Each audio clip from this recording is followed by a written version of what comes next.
On this session of the Delaware County Board of Supervisors Budget Workshop into order, please take and poll the vote, please. Or take the roll, please. Say. Supervisor Short? I am here. Supervisor Starkey? Here. Supervisor Borges? Here. Chill Wilson? Here. And Chris Howard is absent for the minutes. Supervisor Borges, lead us into the Pledge of Allegiance, please. Ready to begin. Pledge allegiance to the United States of America, to the republic for which All that without a teleprompter. You're doing it. And we want to welcome our first guest of the day, Sheriff Garrett Scott. And Good please, to see you guys. It's a hot day. yeah, if you could please kind of give the public a general rundown of the sheriff and coroner operations and what it all entails, the different budgets that you cover, as well as your personnel, where you are and where you're supposed to be. You bet. We'll go over, I put a few notes together just to talk about kind of the overview of the sheriff's office between some of the requests that I have in for court security, bailiffing, civil division, and then of course we have animal control, field operations, search and rescue, and so forth. But I think most importantly with that, you should have all the asks coming to you. Some measure are, some not. But I just wanted to reiterate the staffing levels of the sheriff's office still are down, and I got some new stats together that I thought were pretty interesting, and I'm not going to go into a tirade about pay, but I'm just going to talk about the challenges that all sheriffs are having right now across the state. But you know, for Delaware County alone, in 2014, the staffing for the field operations was 24, and correctional was 10, and it goes downhill from there. And we're currently at 14 sworn deputies and 10 correctional officers, and I think we're down a little bit more since Diane and I put this together. But you know, just to give an idea and let the public know that we're still fielding, you know, 15,000 calls per year. We're still booking 2,060 inmates per year in our county jail. Whether we keep them or not, that's how many come through. And I think that's important, that to know that, you know, about every 3 months we're booking about 500 to 600 people in the county jail, and that's currently being done with 9 correctional officers. So the difficulty is really there, and every sheriff in the state's dealing with this also, and trying to combat these issues. But I think in order to come to some success with staffing, we're gonna have to really stay on task with our strategic plan and our comp study. And when that comp study comes in, we're gonna have to react, and we're gonna have to react quickly. The reason why is, from my standpoint, and I did put this in the sheriff's office strategic plan, is that we've got to send local people to the academies so that we can retain them. But what I need from the board is I need to be able to retain them. And we've all seen these recent statistics. You know, a $295,000 home, it's going to cost, you know, it's going to be a $39 an hour employee to be able to afford that home. So just to give you an idea, that retention is going to be tough. But I think if we stick local and we continue to hire local people, you know, we're going to get there. But that's where we're at now. And so with, you know, 1 deputy on per shift, maybe 2 possibly, we should have quite a few more. It makes things really difficult. And but that's kind of an overview of that. I wanted to bring the coroner cases and the overdose deaths, but I didn't bring it, so I'll email it out. I think you guys have seen it recently anyway, but so that's it. And then any questions you guys might have about any of these different budgets, feel free to ask. We're an open book. We should be right on the money with them. I just wanted to say to please be cognizant of speaking into the mic because the people online can't hear you if you don't speak into it. Thank you. And with that, we'll start with your 231 budget. That's the general sheriff's budget. Any questions from the board as to 231? Mr. Chairman, I got a quick clarifying question. Sheriff, when you were just speaking about staffing, I believe I heard you say 2014. Did you mean 2024? And what were the stats again that you gave for your staffing? Just So I apologize if I misheard that. That's fine. I could have inverted it. In 2014, there was 24 sworn and 11 correctional staff. Okay. 2024, at the time of this survey, there was 14 sworn and 10 correctional officers. And we have stats for each year in between. And it's slowly moved down. Now, there's a lot of questions that come with that. There's been a lot of effort to raise pay, right, over the years. Obviously, you guys have all seen that. But in order to stay ahead of it, I think it's a huge piece. There's other pieces of the pie for retention, morale, good equipment, those kind of things. But we're in a big fight over this, and so is every board and every sheriff in the state with this. But how do you compete with it? How do you get ahead of it? And how do you retain these people? So it is a good question. I'm glad you asked. And then what was your other question about booking? No, not about booking. I just misunderstood your correlation between 2014 and 2024. So I appreciate you clarifying that for me. That's all I had for. Well, I'm sure you're going to have more, but. Yeah, as far as the initial statement goes, that's all I But had. if we could stay on this topic, so you have currently 14 as of the date that you prepared this survey or this information. You have 14 sworn officers. Are you budgeted in this budget for the 24 sworn officers? Okay, so you continue to budget for 24 sworn officers, yet you haven't filled those probably since even 2014. Correct. Okay. Yeah, that to me is, and do you have any ideas on what to do the retention? I mean, other than you're saying, $39 an hour, I don't know that that's going to be possible, but do you have any other ideas on how to do the retention? Because if we're down 10 sworn deputies, and we're having to only have one deputy per shift or two deputies per shift, what's your plan? Well, to get them hired, we're going to have to send people to the academies. And that's fairly successful, but it takes 6 months. Well, say it takes 4 or 5 months to recruit. It takes 6 months to go through academy. It takes another 4 months to go through an FTO process. So maybe we try to send another 5 to the next academy. I mean, we have 1 in there now. We sent 3 last time. We lost 1. Hiring, that's what we're gonna have to do. But the retention piece is something that it'll be interesting to see what the comp study says. That's gonna be a big piece of it.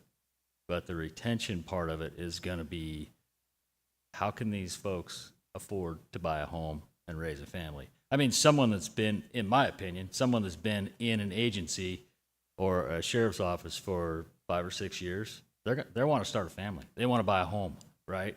Or they're gone. Maybe sooner with this generation. They have a little bit different mindset. But I don't necessarily, I'm not saying that we need to be paying $39 an hour, but I think we need to think about that. There's a lot of things that, and I'm hoping the comp study will show it, but can we pay a little bit more of their benefits or their insurance or these kind of things that take a lot of piece, or their PERS contributions to make the check look bigger? Can we offer stipends every 3 months? Can we reduce some staffing to increase? There's a lot of things that we can do. A lot of this stuff, what happens to me is I fall into legal issues getting involved in it because the union is there. So that's where, I have to leave that to you guys to come up with those. I can throw ideas out, but I do have to be really careful with those. And there's a lot of reasons why we can't do certain things too. And I think everybody gets that. So I think morale is very, very good right now. I think we've done an excellent job of retaining the people that we want to retain, the people that want to be here. That they're getting the appropriate training. They're really standing up and working hard. And so our future looks very well as long as we continue. And I applaud you guys for the strategic plan and the comp study. I think it's going to be really beneficial. Once we get that, finding money to do things is obviously going to be difficult, but that's kind of my stance. I think it's worthwhile to note, though, that while it may cost us more, how much is it really costing this community to not have those services available? I mean, I think that's just something to note, is that when we're staffed for 24, but we only have 14, number one, we're just not responding to crimes. And, I get my news from Facebook. Everybody knows that. And when you see on Facebook that it took over an hour for the deputy to respond, only Right. simply because there are no deputies to respond. So it comes at a cost somewhere. You're absolutely right. If you have 2 deputies that are outside the county area, maybe Klamath or Gasky, and something happens in town, and that's all you have on hand, it's going to take them 40 minutes or so to get to town, especially if they have a prisoner in the car. Then, and so it's a real challenge to try to solve that. And there's sheriff's offices across the state that don't have 24-hour coverage anymore. There's Tehama County shut down day shift patrol. When you look into those options, as soon as your shift starts for the evening, your deputies are inundated. And so your morale is going to dive because you're going to put so much on their plate as opposed to doing what you can for the day. I think it's pretty clear, with our homicides and our major cases over the last couple of years, we're surviving it. We're doing an absolutely outstanding job with that, convictions. But I think the community deserves better. That's my opinion. And I think there's a way to approach it, and I feel like it's an emergency to me. But there's a lot of things going on that are happening that aren't really within our control. The fentanyl problems that's coming up, and the homeless issues and things like that. They're difficult to deal with, and they require special people. And maybe, that's another conversation. Homeless liaison deputy, things like that. But and I think we'll get there. But that's just my opinion. Why was only one person in the pipeline for the academy on this last round? First time there was 3, now was only 1? Yeah, Is that- the last one. So we had sent the 3, and then we got so close to the next academy and the deadlines that I wasn't able to do a super good recruitment for this last academy. It was okay, but we did not get near the applicants. And what I learned, and you learn lessons in life, but when you put those Facebook posts out to the public and you really push, you get a lot more applicants. But with those academies only 6 months apart, I had to wait. So here in a month or so, we'll probably recruit, hopefully for 4 or 5 for the next academy. And so it was a little bit of a learning curve when you're having to send folks to the academy, because you're not just saying, hey, you're hired, go to the academy. You're setting up an apartment for them. You're setting up food and travel and, their specialty uniforms and all those different things. There's a lot to it. And then, of course, the process itself it takes time. So, and, I was really hopeful that we would pull some laterals, but it just didn't. We grabbed Lucas Britton from Humboldt County, but, he came because we offered K-9. And he's doing phenomenal. But so that's kind of why. Hopefully this next go around we'll send 4 or 5. And And so you're thinking that if you promote it enough, give enough time, There's plenty of potential candidates. It's just a matter of fine tuning the process and learning the ins and outs. That's a complex question because what comes to mind when you ask that is how many applicants phase out when they apply. And I would say 85 to 90% won't pass a background. And those are industry standards for different convictions or driver's license violations, things like that, that just automatically eliminate them. You know, they've got to have a medical exam, they've got to have a psychological exam, all kinds of different things before you can even consider putting a gun on their hip and a badge on them. So it's really tough.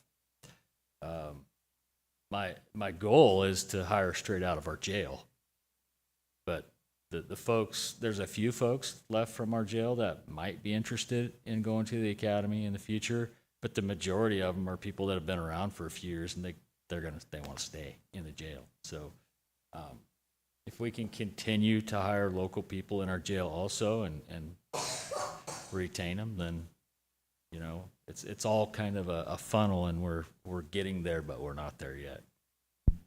Can you refresh my memory on the, we have a program where the county is paying for the academy? Do we have that program? When you say that Yeah. we're getting them set up, I for some reason it's out of my memory. So is that? We have what's called a recruit program, a deputy recruit. So when we hire them, we don't make them a full-on deputy. They're a deputy recruit. They're not sworn. And it's a lower pay rate. It's a much lower pay rate. Okay. And then they go through the academy and through a field training program when they get back from the academy.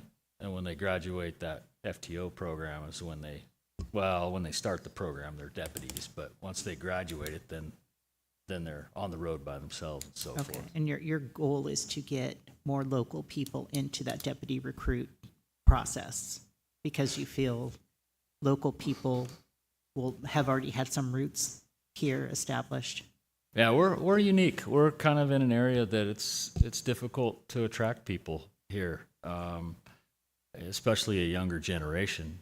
Come to Del Norte County and be a deputy. It may be appealing to some, but we were not successful when we did a huge push. You know, a few years back, it was all locals that put in for that.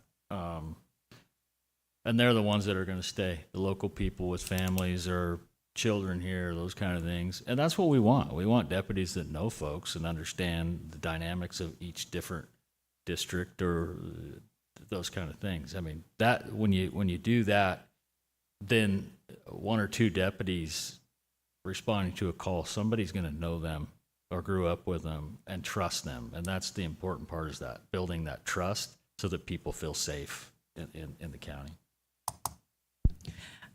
Did you have more? I was going to just move on to your overtime, and I know we've talked about it. I've mentioned it to the auditor controller. The overtime that is listed on these budgets that we have is only $14,000, and that clearly is a mistake that needs to be corrected. I think your year to date for this last fiscal year was 417 as of May. So I'm assuming that your overtime needs to be corrected. Just as a reminder, it'll impact the overall budget. It has been, just to let you know, Supervisor. Oh, it has? Yeah. Okay, I perfect. did have that question, and Nancy already answered it. It was a typo, so it has been corrected. Yeah. Appreciate that. Thank you. So in some of the overall payroll and salary is just a little over $4 million. And I just want to say that seems like a lot of money, but I really do believe that budgets tell a story about the priorities of a community. And I think that some of this is already showing that the priority of this community is public safety.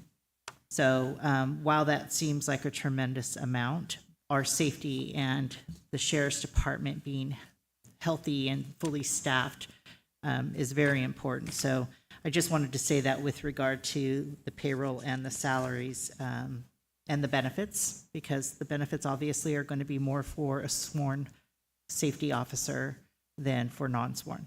So that's all I had to say. I just had a couple of questions for you, Sheriff.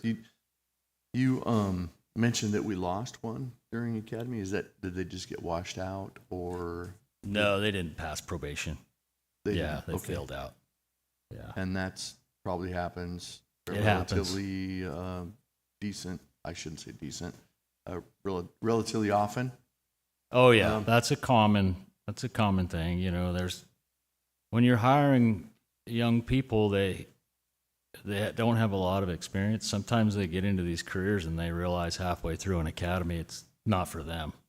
It could be driving, it could be shooting, it could be an academy instructor showing videos of having to shoot somebody or wrestle with somebody, or defensive tactics where they take a punch to the face and they've never been in a fist fight in their life. I mean, that's the reality of it, and so you do lose a few that way. Yeah, thank you. I just Yeah, wanted to you bet. illustrate that to the folks who are listening.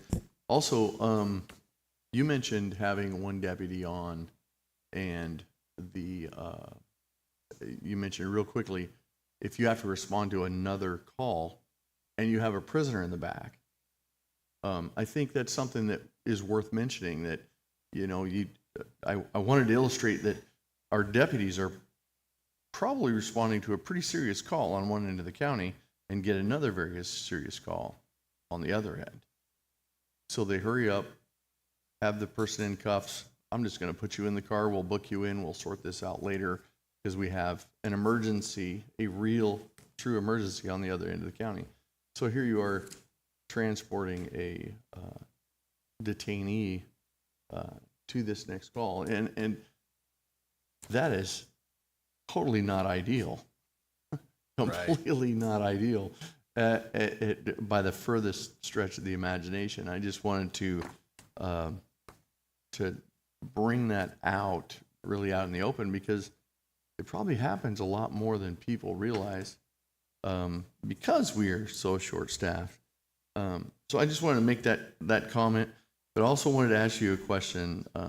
You said every county in California is struggling with this problem of retention and recruitment. But I thought I had heard of counties that had some successes with recruitment, retention, staffing. Can you expand on any of those? Do you know of any of those? I thought you had told me that there was some that had tried some things and were successful. So I'd like for you to. Yeah, I just came back from a legislative conference for Cal Sheriffs. And there is a lot of creativity going on to hire and retain. It all costs money, and it all is hard decisions. But one in particular was, I think it was Lake County, don't quote me on that, but it was one of the northern counties. And what they ended up having to do was reduce staff, vacant positions. And those were vacant positions that had been vacant for a number of years. They just literally did away with so many positions to increase that pay. And there were some other components to it also.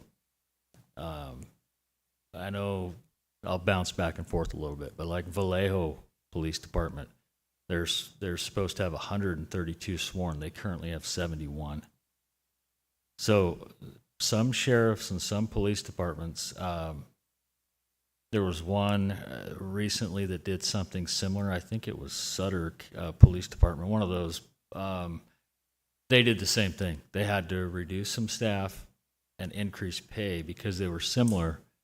And the reason I researched them was just because they're similar to us, where you have Caltrans, Pelican Bay, a lot of higher paying state organizations around you.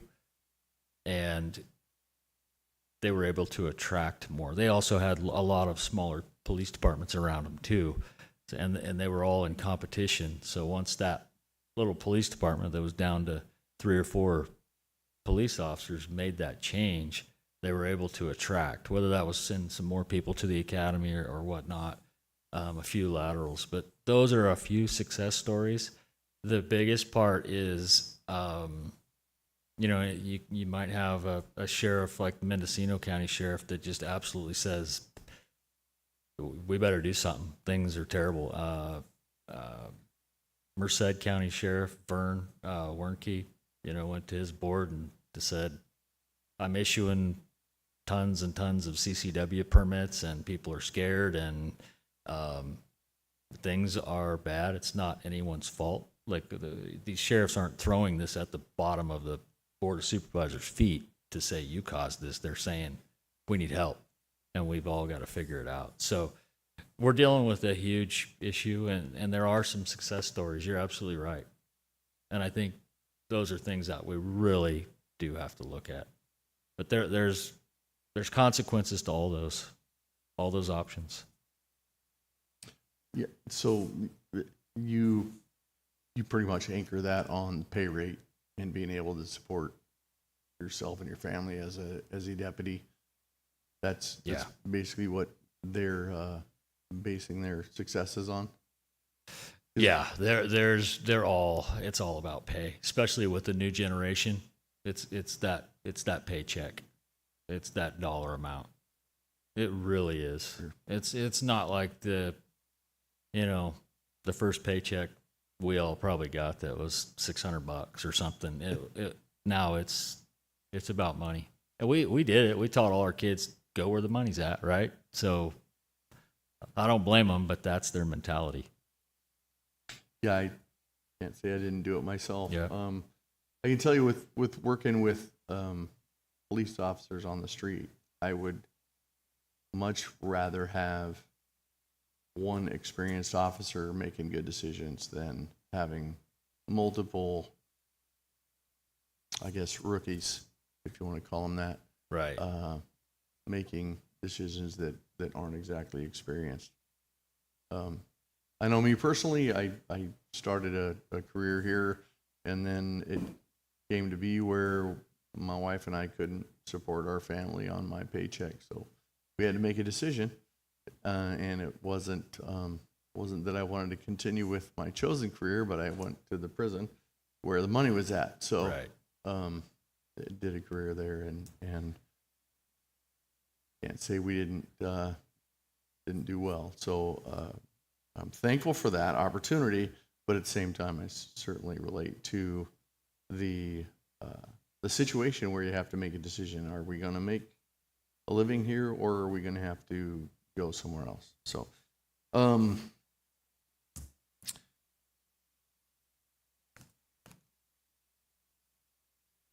had another question. Can I ask about this, other counties Certainly. without interrupting?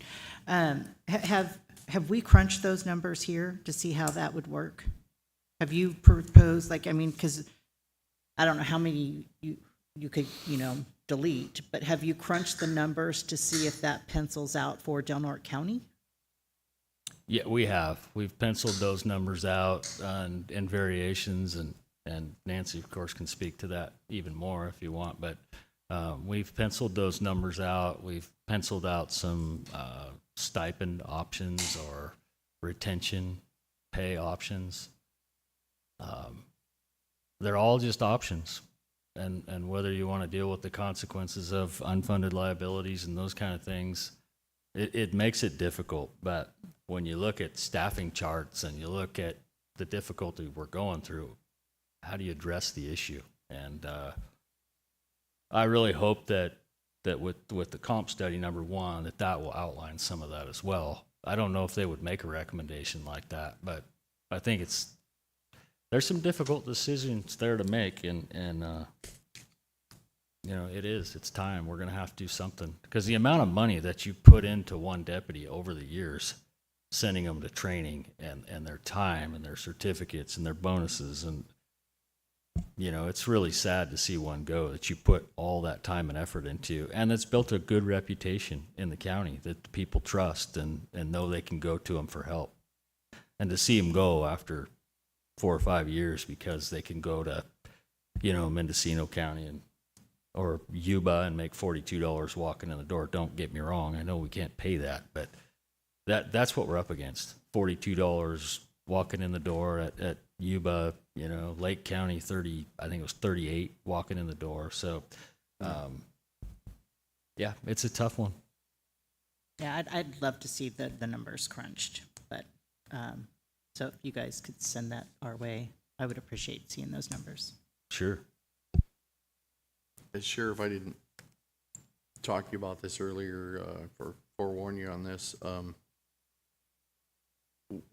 You and I have attended a lead-in meeting where I kind of proposed to try and get a collective drug task force kind of idea between the different law enforcement agencies. Lieutenant Roach at CHP said, yes, absolutely, we'd be under that. We absolutely do not have the staffing to do that. City Police was fully staffed. Yes, absolutely, we'd be into that. You guys pull it together, you know, we'll be on. Sheriff's Department can't do it because we're understaffed. Parks was kind of online. You guys pull it together. If you guys can get the staffing, we'd love to participate, kind of thing. So it seems like that it was hinging on staffing, getting something like that rolling. We've talked about, like I say, drugs and human trafficking that's going on from what we hear, you know, at the end of Waldo and you know, places in our county. I think people think about human trafficking and they think of that, about that big organizational picture and don't really think that it's happening in our county, and it truly is. So the question I have for you is if we were to do something like you're talking about and reduce staffing and increase pay, in that reduced staffing organizational chart, would we be able to still work to reduce drugs and these other really atrocities that are going on in our county? Or would we just be skating by with a kind of a skeleton crew? That's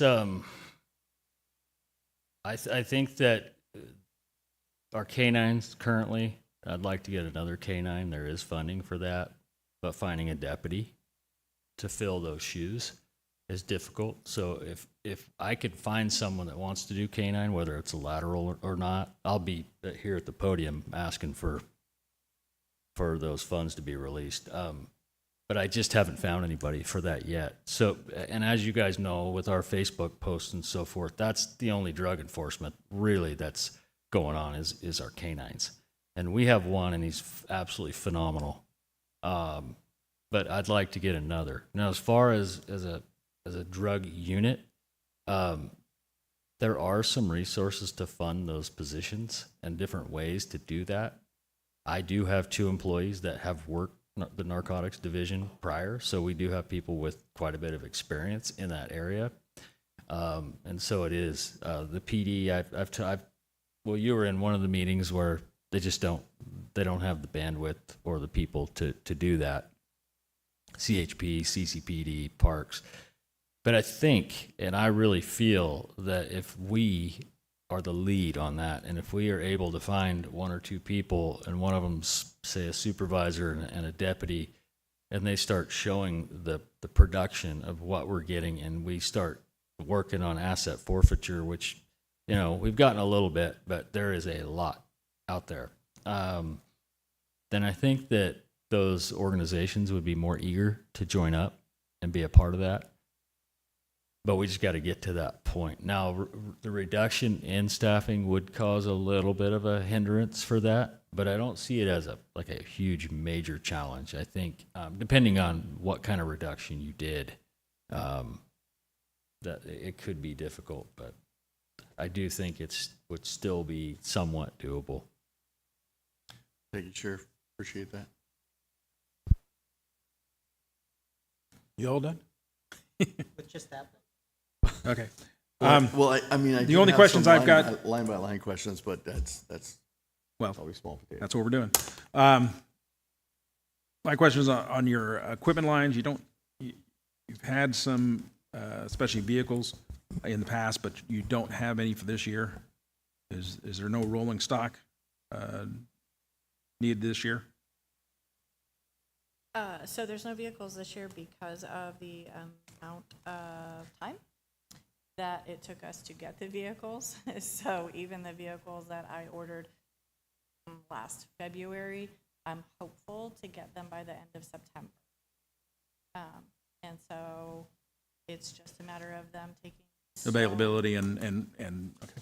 And then I just looking at these lines, you're looking at lines that are usually consistently within dollars being asked annually, but nothing this year. Congratulations on negotiating your contract with City Dispatch Services. That was a necessary change. And then if you can just briefly go over what the Measure R funds that you're receiving this year are going for. Thank you. I had those same questions. You guys want to know about the Measure R funds that we're asking? Is that what you're saying? What are your Measure R funds revenues? You got $500,000 revenue coming in from Measure R. I know some of it is for the salary differential, the pay increase. Some of it is for what, dispatcher and one other position, but any other dollars that Measure R is funding this year going towards you in those 500,000? in this particular budget, it is for salaries and then the ongoing support for search and Okay, for that. gotcha.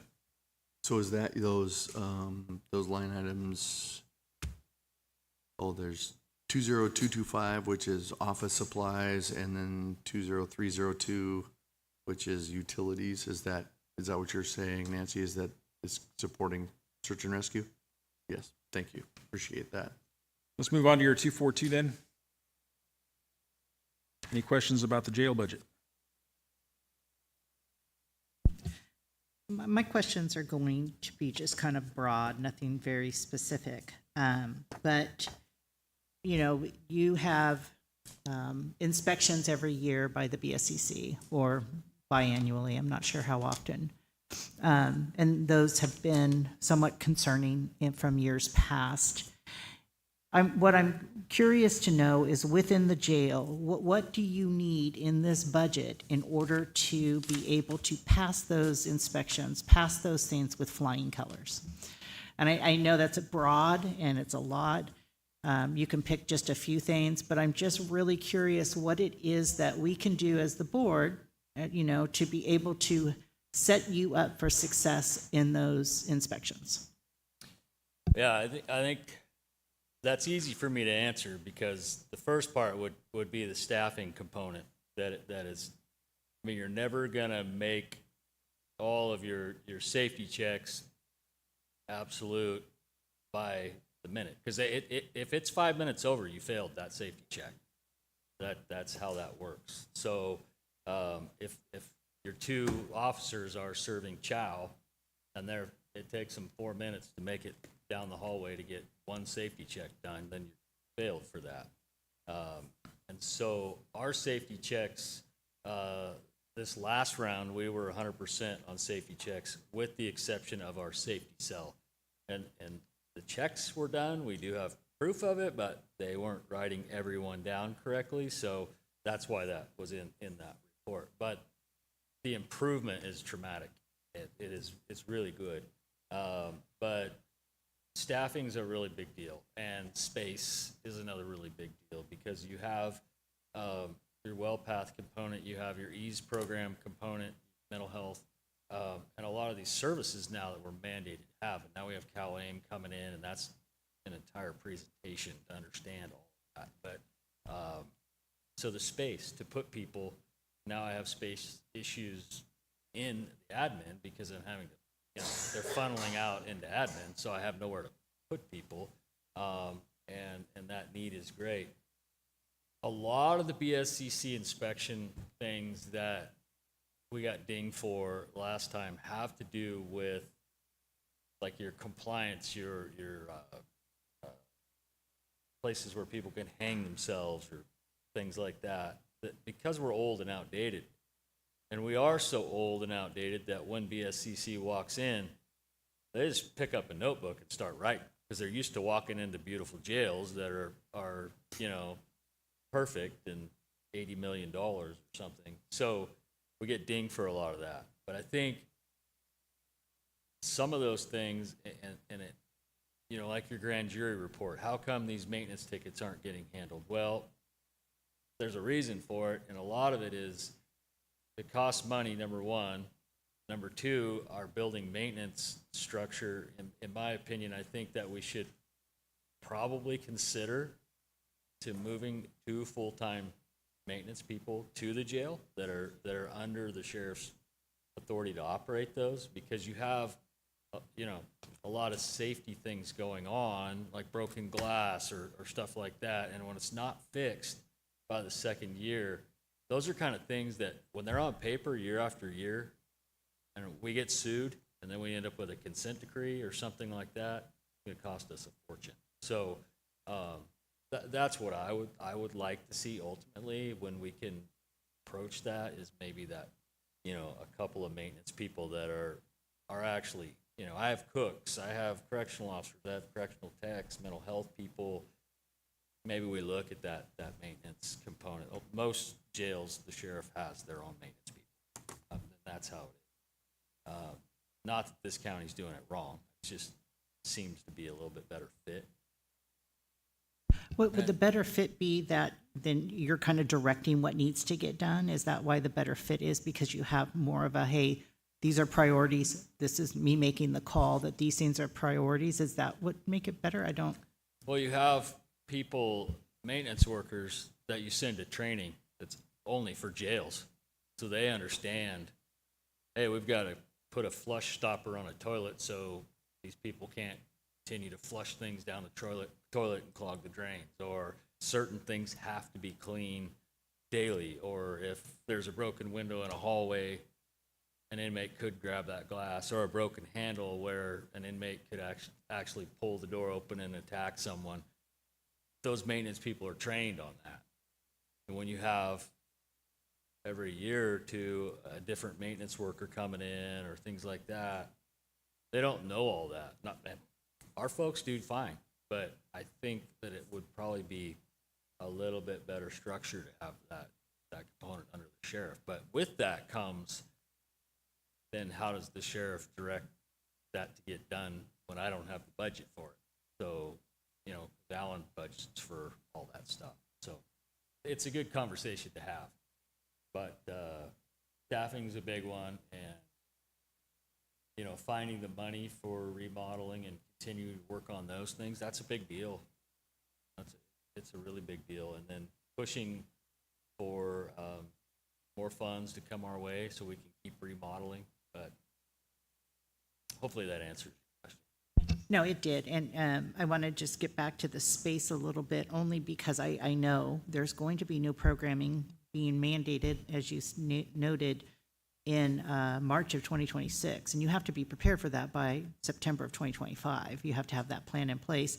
And that's been a concern of mine, is where are you going to provide these programs at? So I'm glad you brought it up. I do hope that that's being considered in the jail remodel and the construction and those plans, because it's a lot about forward thinking and how are we going to be able to do what the state has mandated us to do, but also it's the right thing to do.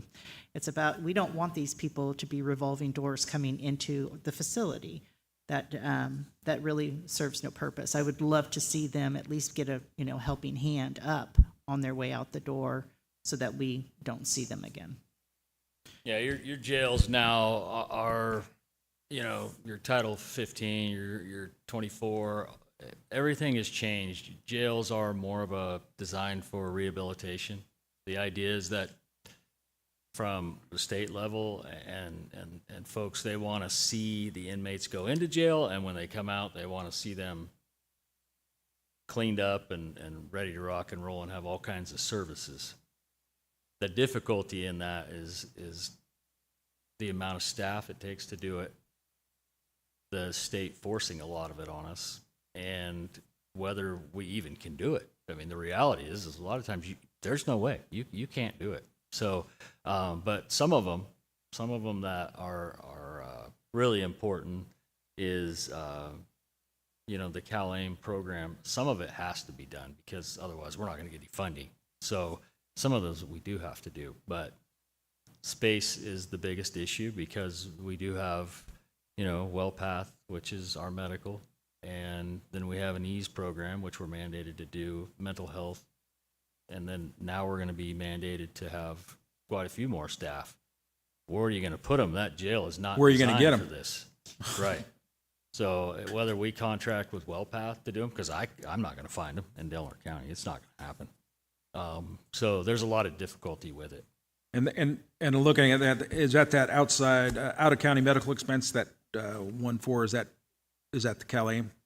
I noticed the revenue was in there. Is Yeah, that, that's the that same 1.4. CalAIM Right. line that you have 20233? I was Yeah. wanting to address that sudden increase there, but I Right. attributed that to CalAIM. Yeah, that Okay, is. I just that wanted to is verify that as I was looking over the numbers. And that is the CalAIM grant path dollars that you've got under revenue, 90680, that attributes to that link there. I think. Oh, and then I did not see, at least in the copy that I had, recent transfer AB 109 funds to the revenue side of the jail. The ones we did yesterday. So I didn't see any accounting on that in previous years. So, You want to ask me that one more time? so under revenues jailed, is that where the AB 109, when usually at the end of every year we allocate unused, unspent $109 over to the jail, but I didn't see that line in the revenue line under jail. Is Let me it pull it up. somewhere else? You know, it should be in there. Let me pull it up real quick. You're going to find those. Those are going to flow through probation.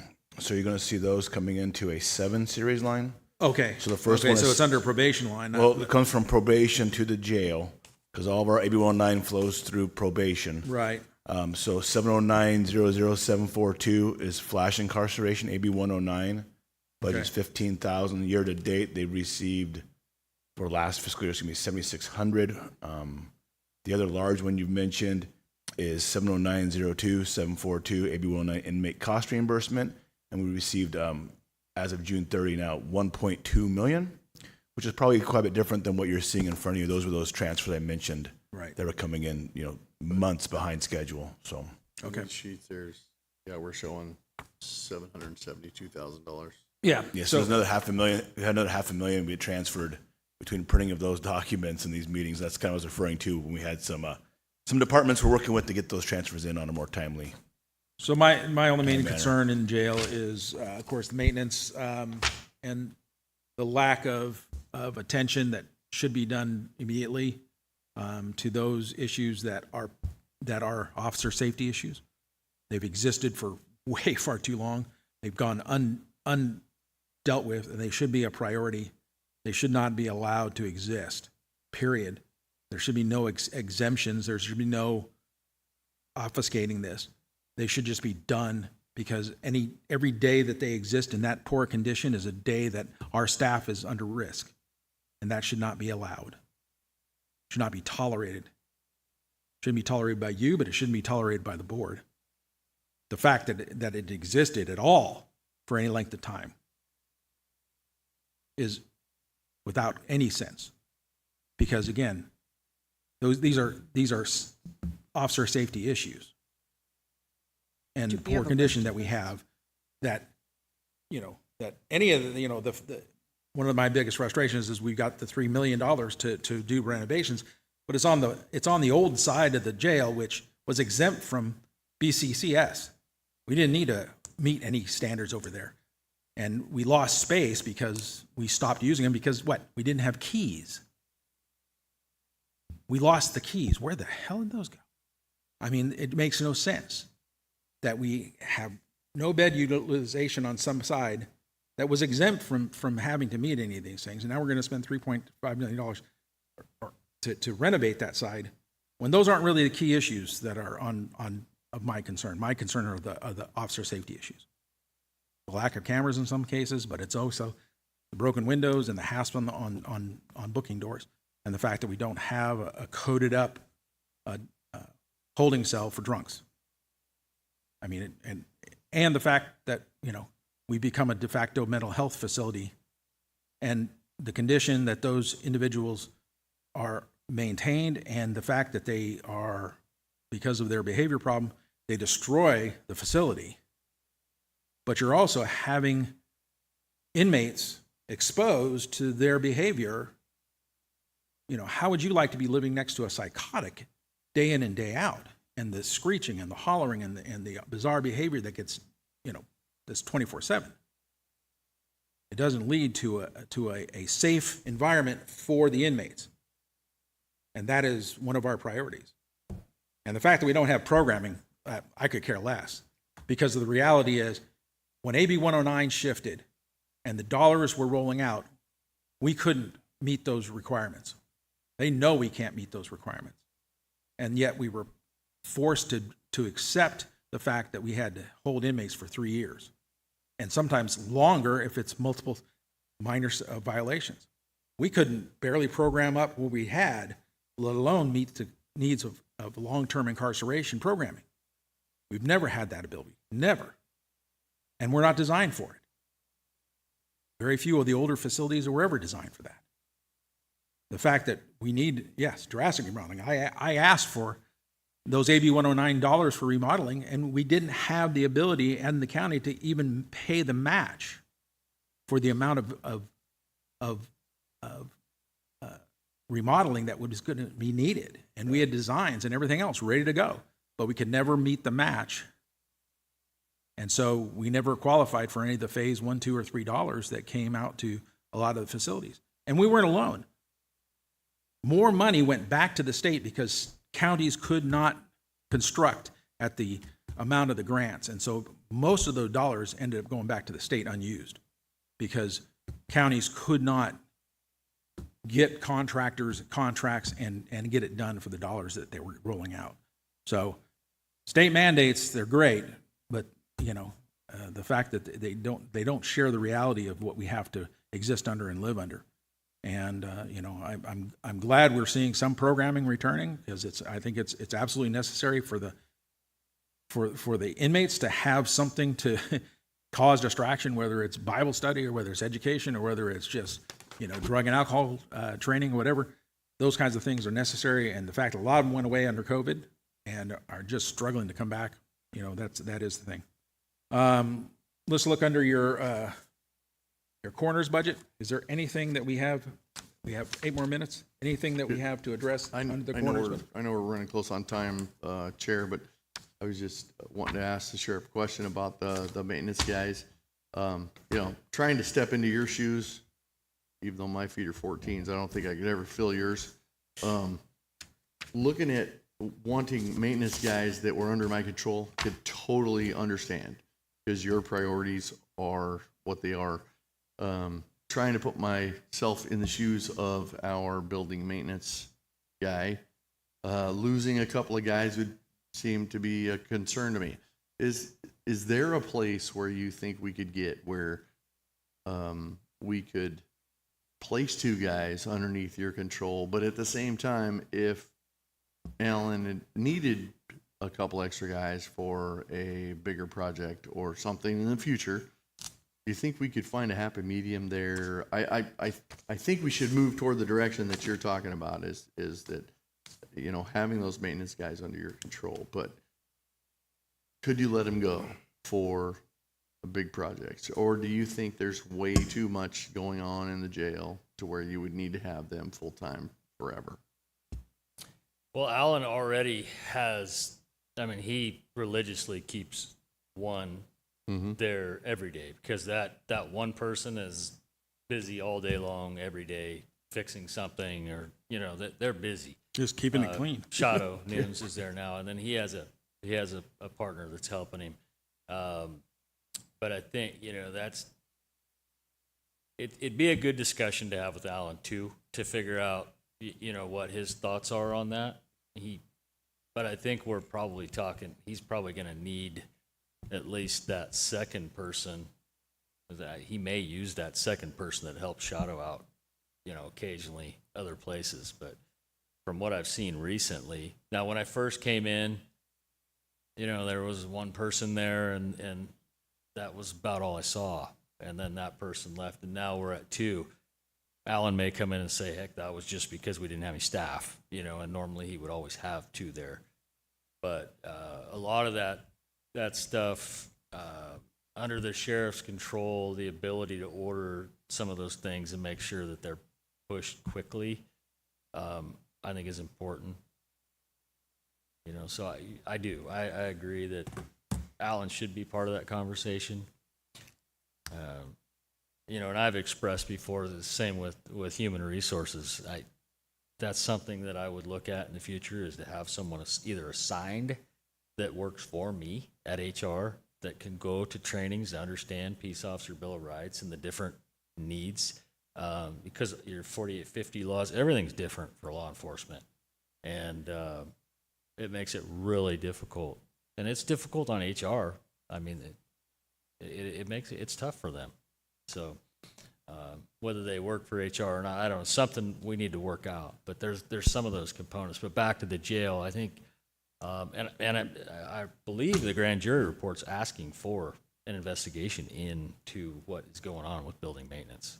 They've asked for it. It's specific in there.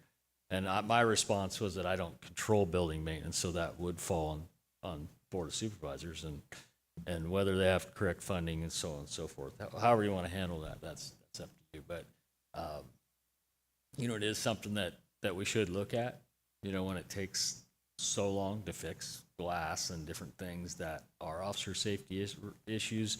And I mean, the other part too is we've got a crew that just went in and redid 2 entire dorms in old side of the jail, and it's absolutely phenomenal. I mean, if we could maintain that for a year, we would have progress like you can't believe. But how do you maintain that? Does your budget not have a deferred maintenance category? I mean, it's shocking to me that I don't think many departments have deferred maintenance for our buildings. Right. Most of that's all been set up many, many years ago for building maintenance to basically do their own thing. And whether that's right or wrong, I don't know. It's just those are some of the hiccups that I see from my standpoint. You know, I've asked Alan to do stuff for me, and he's usually there within 3 or 4 days and getting it done. But some of those things in that jail that are more complex probably take, and he could speak to that. Ordering glass is probably not easy. You know, it takes a lot of time. You don't have glass shops. I don't know, but I do know that we're going to get ourselves in a real problem if we don't address it. And from my standpoint, I don't control it. So all I can do is tell the board. Right. You know. Which I think we all heard you. And so I would love to see some solutions to that as well presented to us at some point, because I think you've made it clear. And I think the HR, I think the building maintenance, and some of the other ideas that you've expressed here. But I know that we're short on time. However, I do think that we should maybe just consider going over just a little bit, because we have other really important things that I want to talk to you about, because animal services, since I was on the board, so it's within the last few years, we kind of dumped that on to the sheriff's department. And I think it's worth having a little bit of discussion with regard to that, to see how that is going, to see if you were provided everything within that department that you need, if there's anything else that you would like the board to know. Because we did ask you to do a heavy lift on that, and I want to make sure that we're knowing what your needs are to make sure that we can respond to them. Yeah, animal control is, most sheriffs are giving those back to their counties. They're not doing them anymore. Mendocino being the most recent. What I learned is that about 98% of what animal control does is absolutely no law enforcement component to it whatsoever, even though the appearance, because they might enforce some codes or things like that. So realistically, staffing it was difficult in the beginning. We're doing better in that area. We have an enormous amount of animals that just keep coming in, and there's a lot of different reasons for that. From cattle to horses to goats to chickens to dogs, and the dogs, of course, are a huge issue. But I think, and you'll see my Measure R request, we put in quite a few for animal services this year to try to help build that up so they have some nicer equipment some fencing and things like that. But, you know, there's a lot of work still to do there. We've been successful on the grounds. A lot of clearing's been done. A lot of kennels and buildings and different things have been done.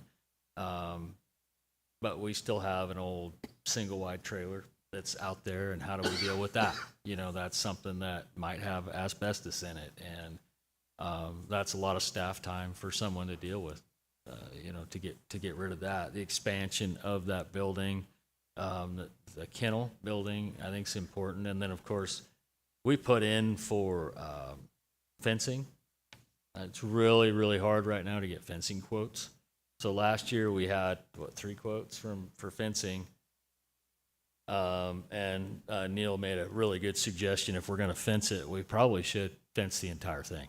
We should spend the money and do it right and fence the entire thing. But we can't find anybody to do an actual quote. So hopefully we've got enough money from last year's quote, I think it was $25,000, to do the front on Washington Boulevard and the gate. I think, and that would go to Measure R first. There's a horse trailer for them. It's actually a livestock trailer so that they can pick these animals up. The one they currently have, the lights don't work, the brakes don't work. It's just old. It's really actually a 1-horse trailer. It doesn't have a little tack area to keep medical supplies and stuff. And so what I learned was our folks not too long ago went up Low Divide Road to pick up a horse. And on their way down, they're driving an F-150 pickup with no brakes on a horse trailer to pick up livestock.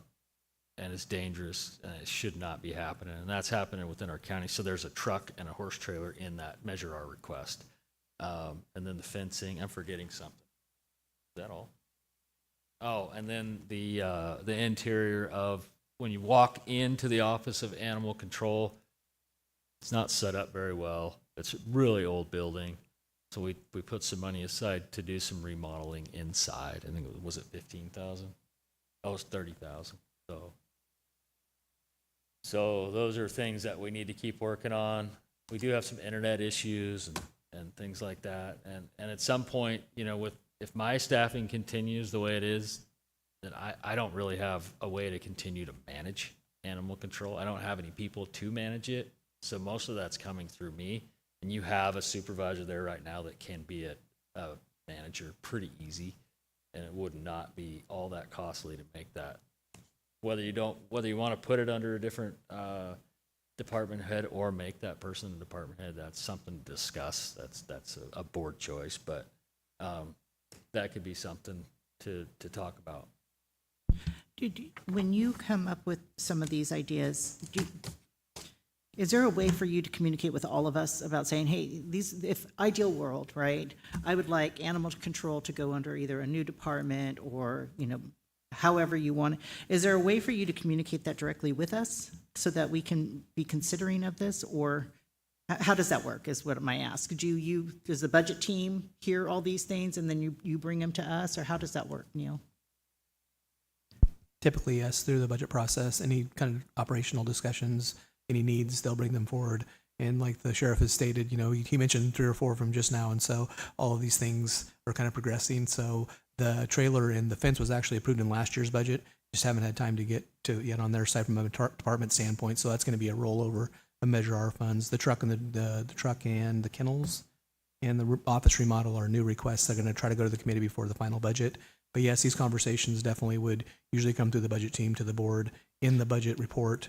And if the budget workshops is another good Perfect. place to have those Well, yeah, conversations. because I don't want to lose sight of the fact that we put this load on the sheriff's department, right? We were trying to solve a problem. We put it on the sheriff's department. We're not perfect. We might have made a mistake there, right? And so I want to make sure that we're continuing to have these discussions so that, okay, that didn't work out as well as we had hoped, but let's try this now. So those are the types of things that I'm hoping will come back to us if we need to. Yeah, and the board actually, through the strategic plan, approved one of the tasks as looking at the animal services and the structure of animal services, because we were also in that same place you are. Was it the right decision? Okay, great. So Yeah, the board did 'cause approve that. I was hoping for a nonprofit, but see if we can get there. And that's the reality is that law enforcement, if they are engaged, which I don't like, but they are engaged, they should be engaged only in enforcing code and in receiving the animals, taking the animals away. and making a determination and filing cases against, cruelty to animals, et cetera, et cetera, et cetera. The actual housing and maintaining and getting the animals adopted, that should be a nonprofit. That should not be something that we have control over, nor should we have to deal with that vast amount of animals that we are being held under that adoption process. There should be only a few animals under animal control, and their duration is usually because they're dangerous or that they're being held for hopefully the owners to recontact and get the animals back.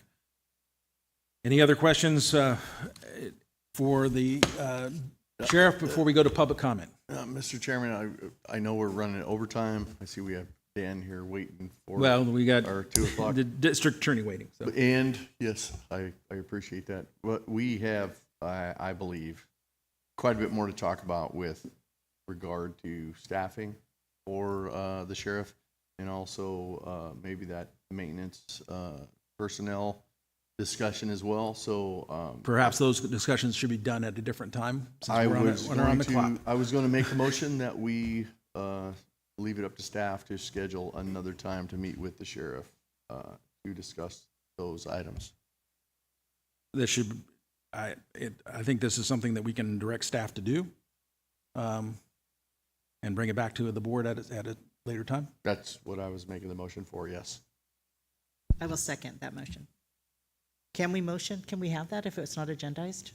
Yes, I would assume so, if they're a budget issue. No, it hasn't been agendized, but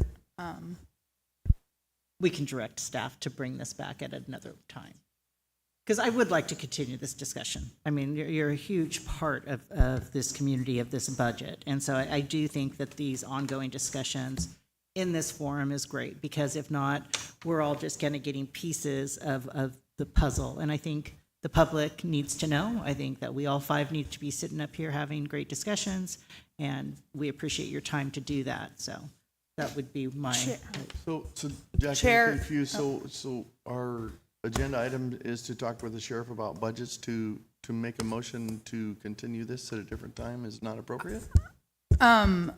I would say that you could adjourn this one and continue it to the end of the agenda for today. We only have 2 more people scheduled for today. If you want to continue the conversation today. We could do that.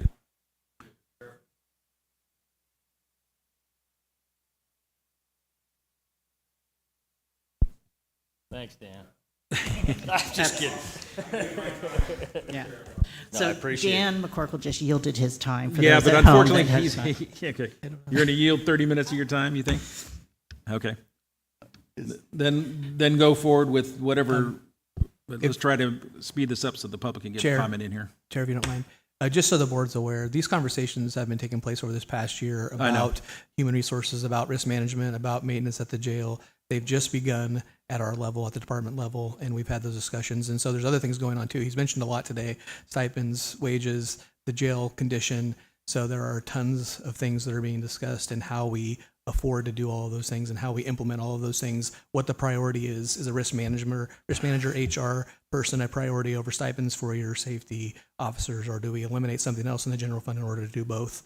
So there's conversations that are ongoing for those positions. And like the sheriff said, it's also including the other department head, Mr. Winograd, who is the director of facilities right now, in those conversations of, is it best to have those positions housed under the sheriff, and how would that process work administratively for the sheriff, and how does he manage then internally the help desk tickets and the repairs that are needed to be done? Does he do it? Does the undersheriff do it? Does somebody else assign to that? So all those discussions that are ongoing right now. Yeah. So asking, What was the motion? I am asking that we ask staff to schedule another meeting with the sheriff so we can discuss. So another budget meeting like what we're doing right now? Yes. I mean, we could do that, or I believe we have today scheduled until 5 o'clock. Yeah. Well, and Dan's yielded his next 30 minutes. So if you can get this done in 30 minutes, Darren. I don't know if we can or not. I wanted I mean, that seems like quite a bit Yeah, to what I would to just talk suggest about. I is mean, that since we have had so much going on with Mr. Lopez saying that these discussions are ongoing, perhaps at some point we can have those discussions be brought to us. I think that is really probably a little bit more valuable use of our time. I mean, we could keep asking you questions about the budget, but we've had a lot. So what I would really like to see is the board at some point to have those brought forward to us in the public so that we then can say, okay, this is why the decision is being made to choose this over that. So that would be my suggestion, is that though we can keep talking to you because you do have so many things that you oversee, I think we need to start seeing some of these things in action. I agree with you, and I think it's difficult for you guys because you're always the last to hear a lot of these things because you are that last vote that takes place. And so from our standpoint, you know, when those conversations come to light and then specific questions are asked, I think it's important that some of that information gets to you, that things are being worked on or some ideas are coming out, so that when you get the board report or that request, then you're able to make an accurate vote that's educated. And so I don't have any problem ever having a discussion about any of this stuff, but like Neil said, some of these, you know, some of them are really difficult conversations too that would take hours to figure out. But and I don't know who presents the idea of a director of animal services. I don't need to do that immediately. That's just something that we need to keep under our hats, that may be something that we have to consider, especially if our staffing remains. So, yeah, I know that you wanted to see a few things too, so I can get you some information. And Yeah, it just seemed like there's further discussions that needed to happen. And I know it's not agendized, and I thought the right way to ask for that was to ask for a consensus to direct staff to schedule this at a later time. That's all I was asking for. And you can continue this to a later time, but if you're asking for something else, it has. Other than budget, yeah. It's not on the agenda. No, I get that it is on the agenda. We're just running out of time. So I was just asking if. Well, we're staff wasting schedule- time. I was just. I mean, we asking got if- 30 minutes extra, do the Dan's nicety, but we're wasting time, not actually utilizing the time that we've been given. I think that, just for clarification also, these discussions about the individual positions at the sheriff's office are really new right now. The sheriff's request for staffing did not include a building maintenance person or a risk management person at his location, which is why it was not brought forward to the board yet. That he did request an analyst, which is would be on the final adopted budget request to you guys. He requested some changes for the dispatchers. He requested a bailiff changes for his personnel. Those things are all coming to the board through the final adopted budget. But the other conversations are kind of ongoing. You know, we have the process of hiring a risk management and HR director, which will also be part of that conversation of somebody located at the sheriff's office. It'd be nice to have somebody that has the direction over that department with that expertise, kind of helping in that process as well. And then also addressing the building maintenance side of things. Great. So why don't we go ahead and just wait until we get those things brought forward? You can make yourself available to us at that time to make sure we didn't miss anything, and we can keep moving this ball forward down the field. Does that sound okay? absolutely. Sounds like we'll see you on your final budget. Is there any public comment?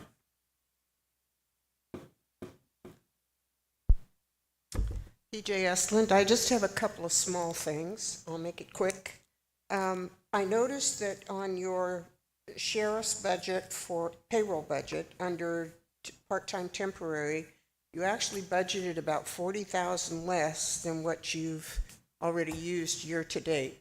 And I just wondered if that was another oversight like the overtime which Val brought up, which I had a question about, but that's been dealt with. So you only budgeted 76,000, and year to date you've used 117.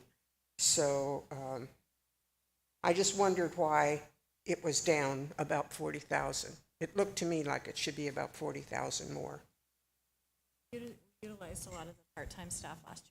I beg your pardon? We utilized a lot of the part-time staff last year for the fires. And so the year-to-date would be higher than what we actually need for this year. So that's fires. All right, that answers that one. Overall, with supplies, looks like it should be about 55,000 less, but you've kind of offset that already in the payroll, so I won't, because your overall expenses should be about 15,000 less, but a couple of revenue issues. City dispatch services increased from your year-to-date is 26,000. You've budgeted 205,000. I just wondered, that's an awfully big jump. And prior years were both under 100,000. Yeah, it'll hopefully actually be 211,000, and that's due to the new contract with the city. Okay. With them covering their actual costs. All right, and communication services are only about 5,000 more than the 2 prior years, but there's nothing year-to-date, so that just hasn't come in yet, that revenue? That's correct. And the same with civil process sheriff fees, I'm assuming that's the same thing? So The funds just haven't come in yet? The civil office was operating at a deficit, so for us to transfer that, we would just have to transfer back to make them zero, so there will not be revenue recognized in that line. And I won't ask about the Measure Our funds. I'm just glad you're getting them. I really don't think anything else really is that important. So thank you for your time, and thank you for your service. Thank you. Any other public comment? Well, I don't know accounting at all, but I was looking at numbers, and I noticed for the start, under 20277, that there was a record of 10,000, and then 5,000 for 23-24. So earlier this year, SAR was given $40,000. I don't see that recorded anywhere, and I don't know why.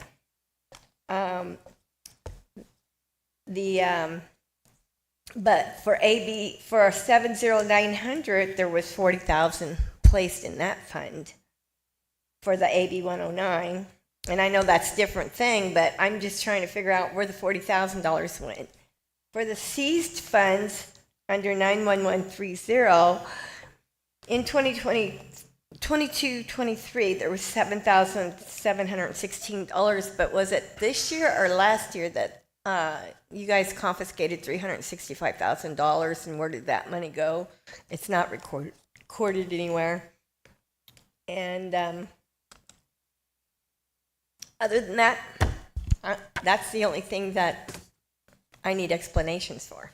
Do you mind asking me one at a time so I can Oh. address each one? Because otherwise I'm not going to remember what you said. Oh, God. So under search and rescue, Yeah. the search and rescue received $40,000 this year, and that I don't see where that's recorded at. So that's recorded under several lines. There's a rent, right, which is to help offset the building. There's Is that a line item? It What is. number is that? 20. It says 20262. So it says rent, but it says Measure R, so that And it's it says 40,000.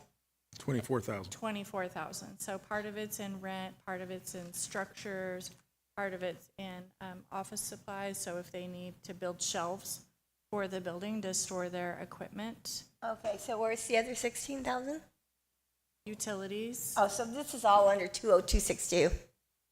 No. No, Oh, it's divided between about 4 different lines so that we can account for their expenses correctly. okay. So then, thank you for You're that. welcome, yeah. Can you tell me about the seized funds that there was? I think it was between $350,000, $365,000 seized funds, and where was that placed? So the seized funds that have been used, they have not fully been utilized, but you'll see in here, when they were utilized in 23-24, it does say asset forfeiture right after the line. So you'll, What number is that? it's in this current year's budget, not the Yeah, one I that know, you but reviewed, what, 23-24. what's the line number? See. Or I think that's the numbers I'm looking at. Uh-huh. Yeah, it's a line number. So you should. 40631 asset forfeiture incinerator. 406, I'm sorry, what was that? One more time. 40631. You also have 40632 as an asset forfeiture. That's a K-9 vehicle. And that was, Yeah, and there's money that, so we, of that money, there's a percentage that must be sent to the state. We sent that money to the state. There's a percent that goes to the district attorney's office, so all of that was dispersed as well. There's about 54,000 still available to the sheriff's department. It's not budgeted in a specific line because he hasn't said we need to do A, B, C, D, so that's available for use. And then there's some funding that must stay there for an educational, has to be a committee that Gotcha. does an educational part to that.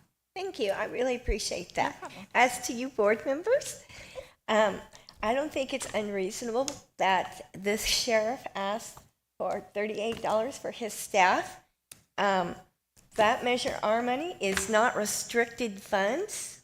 My understanding is it is for general fund use. And so we need to get to getting. We got to have cops. I'm getting sick and tired of having to stay up all night because I got freaks out there where I live. And I don't know, my dog goes off. She's got good hearing because I can't hear it. But, you know, somebody comes in the house and shame on them. Because I live alone, I'm old, and I can't fight like I used to. I can use my mouth, as you well know. So thank you very much for this opportunity to speak. thank you. Have a great day. Any other public comment? Seeing none, we will excuse the sheriff's office. Thank you very much for your Thank you, guys. participation. And Dan McCorkle, come on down.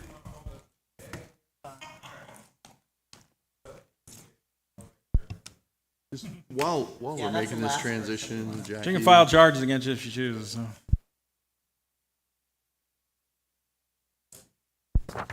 And while we're making this transition, Are you withdrawing the I had a motion? motion that we continued this conversation with the sheriff at a later time. And to ask staff to set that up. And I had a second. That motion still needs to be dealt with, I believe. Samantha, are you going to take the vote? Yeah, I'm sorry. You want me to pull the vote? And just to clarify, so you're asking that the budget hearing be continued to another time, correct? Yes. All right, pull the vote.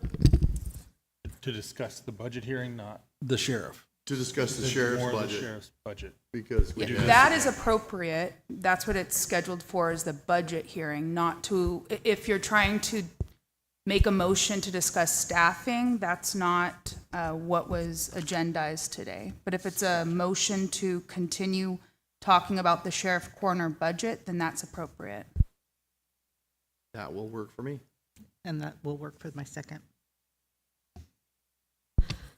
Go ahead and pull the vote. Yes. Supervisor Borges. No. Supervisor Starkey. Yes. Supervisor Short. Yes. Chair Wilson. No.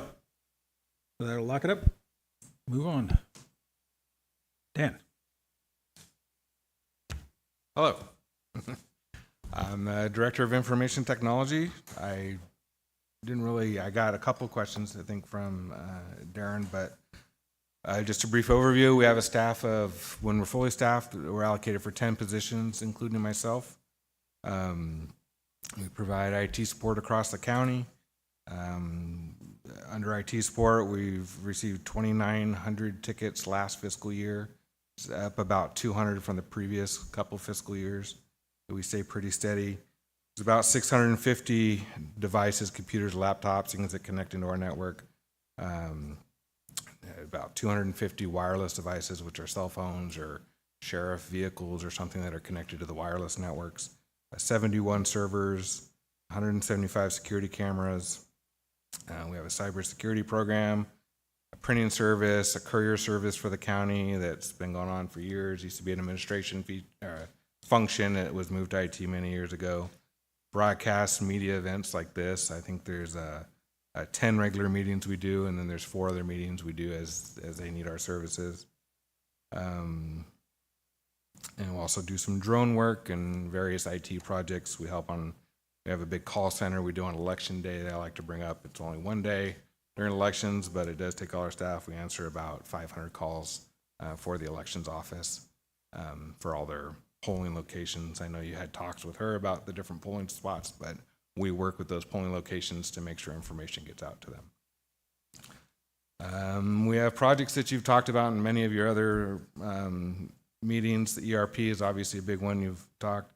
We have 2 big sheriff ones. Their CAD system that's going on now is a grant for $550,000, replaces their CAD, records management, and jail management systems. That is right now scheduled to go live by the end of September. So we're getting close there. There could be some delays, working through little parts of it, but it'll be pretty close. Right after that, we'll work on a sheriff radio dispatch console. It's also funded probably around $300,000, a grant, I believe, through behavioral health. So both those projects are funded from outside sources. IT will play a big part in those. The probation system, we worked on the RFP, but probation's really doing the implementation. We work on data, but it's another big project. Completed a big phone system one recently. We have a few things we're finishing up on that. Video systems, there's a LATA grant. I know is one of the questions from Supervisor Short. Is a broadband grant for design phase. So I know we talk about broadband quite a bit, but I want to be clear, the LATA grant that this board approved, which is $500,000, is for design. There's no actual construction as part of that grant, but that could lead towards applying for construction grants for companies to come in and provide broadband to unserved and underserved areas of the unincorporated areas of Delaware County, and does not include tribal lands. So there's a lot of restrictions to where those designs can lead to. So I just want to be So clear. there is quite a bit of dollars going into the tribe for broadband expansion. Yes, tribe has a large sum of money coming to them. The city can apply for their own stuff. There is a lot of money out there. That particular grant, it's not giving people internet. I just want to be clear on that. Computer replacement, and we're doing a scanning project that this board approved about a year and a half ago. Happy to say we've reached over the 1 million scans mark, about 700,000 for CDD, another 400,000 sheets for administration, and we got a huge increase that's in this year's budget for departments that saw what we've done, and administration's put additional money into it, CDD's put some, and then behavioral health has now jumped in and wants us to start working on their equipment. So that's been a successful program. And that's the summary, if there's any questions. Do you have any questions for IT?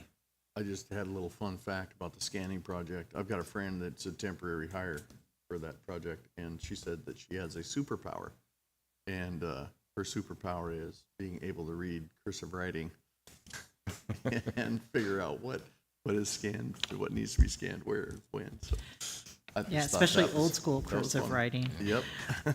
So Dan, so that is what it attributes to the part-time temporary line then, is that scanning project? 100% of that is a scanning project. Okay.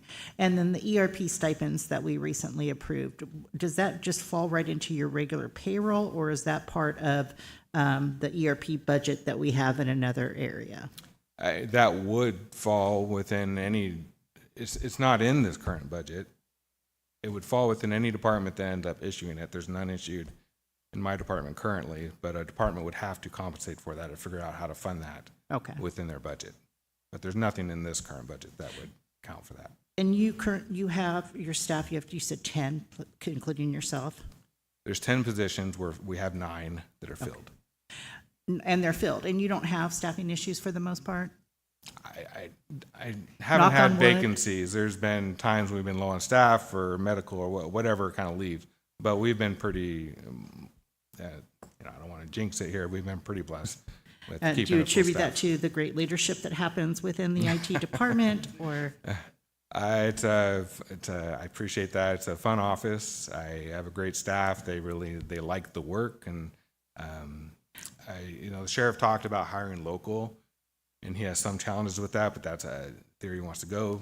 A board many years ago, in this case, we created a trainee position within IT, so we can hire basically anybody that has an aptitude. So a lot of times, and most of my current employees have gone through that, and we have one person in it now, but those are local employees that are local people that have started out and they've worked their way up through the ranks in IT, and I think that helps keep the employment here. They're used to the area.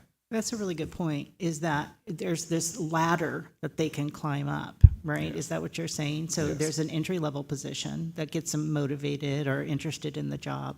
And then there's a ladder that keeps them continuing on with this. Because you have lengthy people, right? Don't you have people that stay there quite a long time?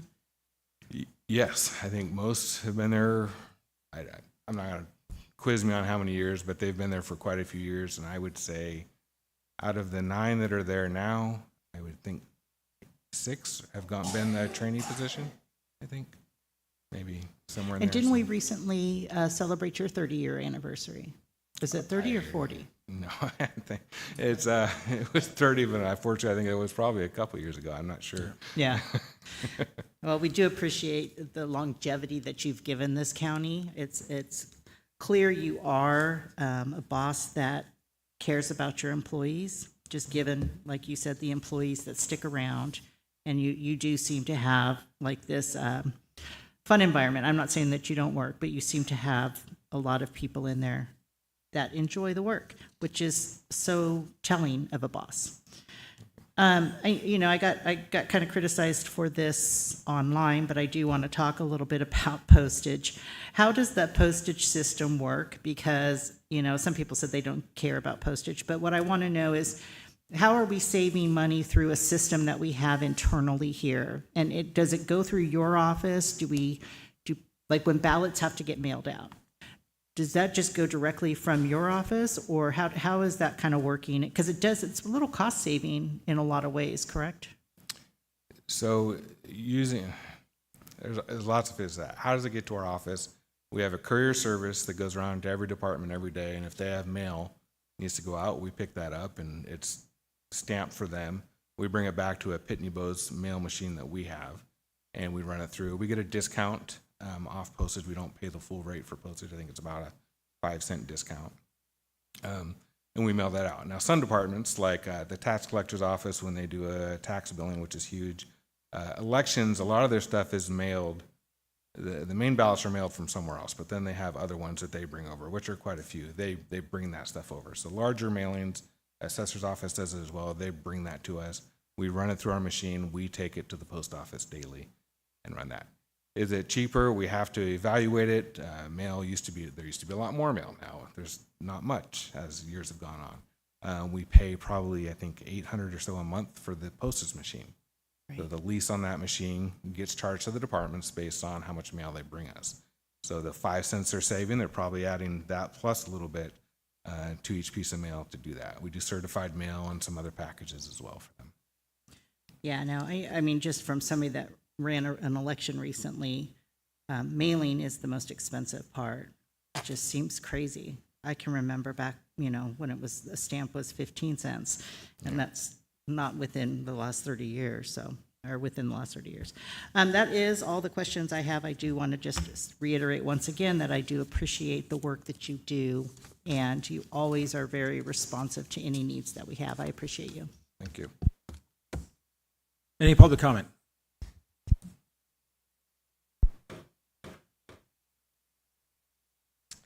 PJ Estlin again. I don't have a question, I have a comment. Okay. I've been through several accounting conversions, software conversions.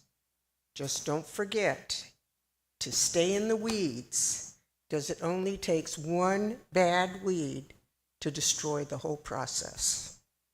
Been there, done that. Please be careful. Thank you. Appreciate it, Dan. Thank you. Thank you so much.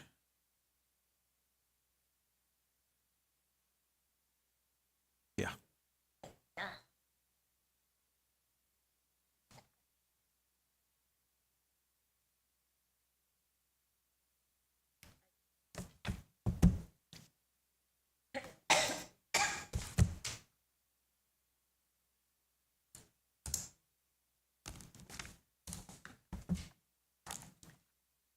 Val, you had requested an organizational chart that I did not know. Would you like that? You want to just hand it over? You can just hand it to Jeff.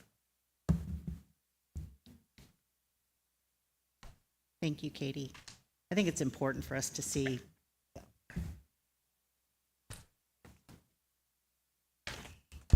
And just a reminder to please speak into the mic. Okay.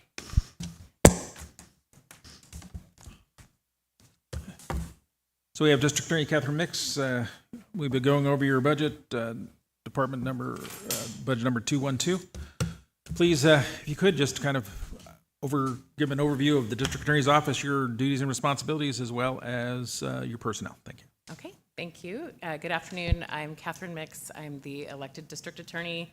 I've been in the DA's office since February of 05, so coming up on my 20th year. I've been appointed since 2017, so I've been leading the office since then. There are 14 employees under the DA's office that does under general fund. I'm also in charge of victim witness, which of course is a grant funded office, but I am the grant director for that, and we work very closely together. But in terms of the general fund impact, the DA's office has 14 people. At this time, we're down 4. 2 of those are deputy district attorneys, and 2 of those are what comprised my investigations bureau. My chief investigator retired earlier this year. The other investigator position has been vacant since the sheriff's office took him as the undersheriff. My office's responsibilities are to take any criminal report from all of the law enforcement agencies in the county, which include agencies such as state parks, the Department of Corrections. We take reports from parole, probation, the sheriff's office, the police department, fish and game. We take all of those reports, we review them, and then make a determination which cases we decide to prosecute. And we do that by filing charges, and then it's our job to take those from charging through arraignment, through judgment and sentencing.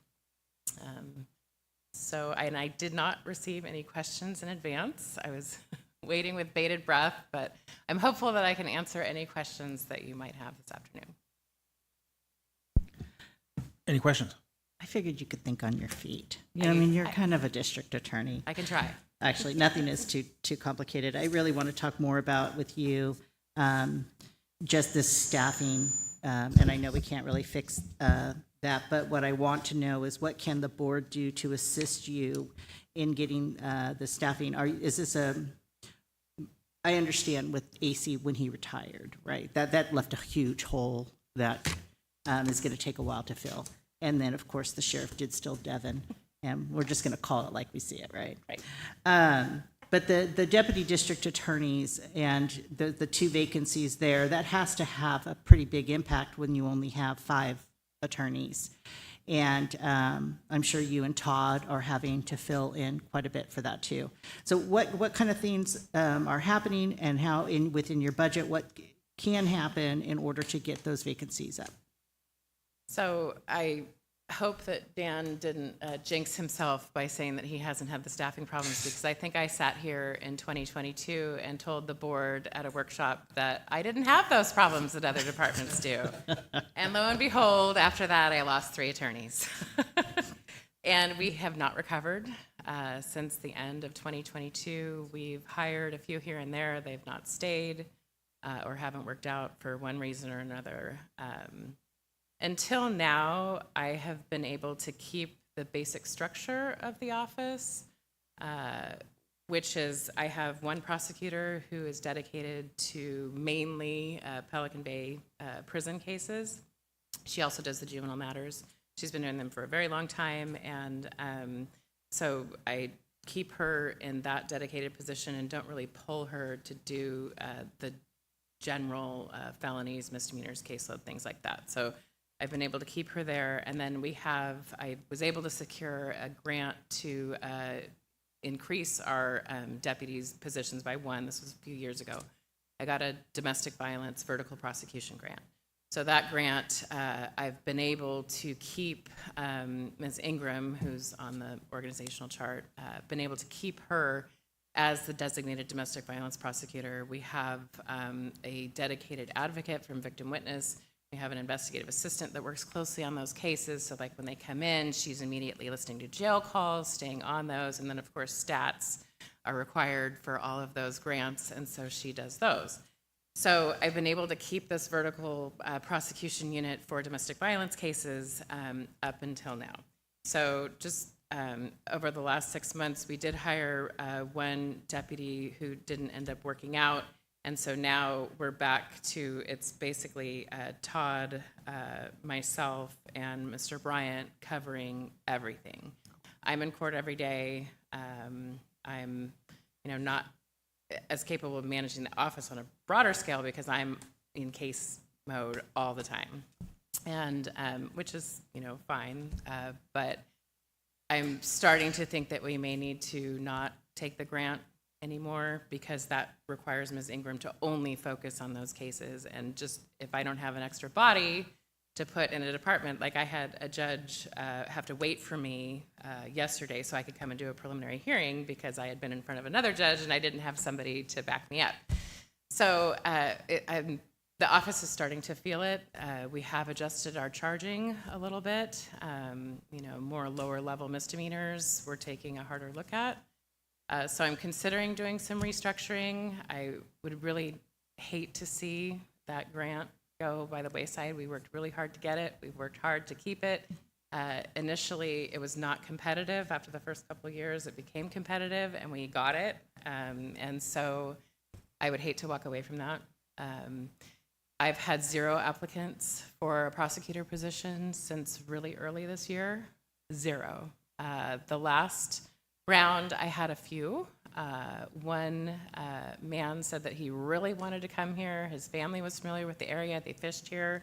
And when I offered him the position, he had been offered a position in another county, and he called and said, look, I would really, really like to come and work for you, but your steps don't go high enough.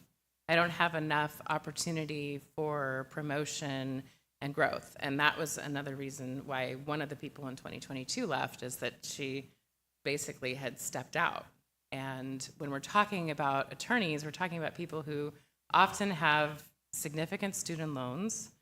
They have, high opinions of their value and worth, and they want to be paid for it. For sure. And I was looking at what the hourly wage is for a deputy DA1. So picture somebody coming out of law school. It's like, $35 or something. So why would anybody come here for that? So I think it's just about money and possibly increasing the steps just so that it doesn't look so unattractive for somebody who's been offered a job in Kern. And not to say anything bad about Kern, but I think being here is much better. But when you're somebody who has to take care of your family, that bottom dollar is something that's all important. So pay, I think, is the issue. The budget team and admin have been helpful. I was able to, I got in a pinch with a case that I thought was going to be set at a time when I didn't have somebody I could really dedicate to it. And so they helped me hire somebody on a contract basis. I've got that person kind of in the wings on kind of an as-needed basis. turning to investigations, Chief Field, although he did retire, he has been working on a part-time temporary basis. But we've been eating up his hours because he's been working really hard on a case that was supposed to go to trial in the last couple of weeks. It's been moved, but on a homicide case. So he's been working almost full-time. So he's going to run up on his hour limitation. And this justice system in the county is really going to have a problem if he is not working. And in terms of the other investigator position, I have gotten 0 qualified applicants in 2 years. And for the chief position, I got 1 applicant. I set up an interview, and I showed up for the interview, and that person was a no-show. So there's been very little interest in that. And again, I think it's pay, and there's also some union issues with the investigator positions. But I think ultimately, in most counties, it's a promotion to go from, say, being a sergeant at the sheriff's office to working in the DA's office as an investigator, and it just doesn't work out that way here. So we can't. Interesting. Yeah. We can't really recruit from. Well, we don't want you to take any of the sheriff's No. employees, so.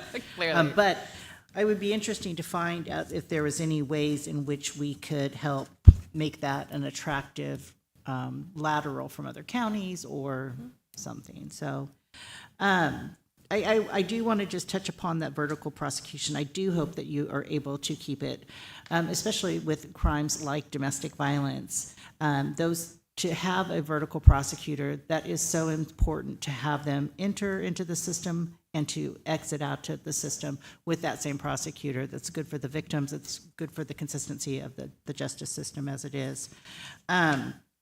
How are you doing on space-wise within your office? Is that something that the sheriff just kind of talked about that being one of his things? I understand that we pay rent for your office, whether you're there or not, so I'm not advocating that you leave, but I'm just wanted to just touch base with you on space. We're fine on space. I've got a couple empty offices. Well done. We'd love to have Phil, yeah. Okay, yeah, I mean, that's really all I had. I just, I wanted to make sure that we just talked about it openly, about what some of your challenges are, because you're a crucial part of the, county here. Do you happen to know how many cases were tried last year and how many convictions off the top of your head? I did not give you this. Okay, so that's fine. Sorry. Oh, it's okay. Thank you so much for your time. Thank you. Any other questions? I have 2 for you, Katie, totally unrelated to each other. You mentioned Pelican Bay prison cases. You have one attorney assigned to those. I'm assuming it's Lisa, but that doesn't matter. I'm curious as to the different way that Pelican Bay is running right now, how it's affected your office. Like in 2018, we had the conversion of SHU D facility to level 2. This last year, we had the official closure of C facilities, so there's no SHU inmates there anymore. And now, just earlier this last year, we have the closure of a facility as a level 4 facility, and now it's a level 2 facility. I'm wondering if that affected your office negatively or positively, or what? For a while, we saw the number of referrals going down, and I know that because the stack on Lisa's desk goes down.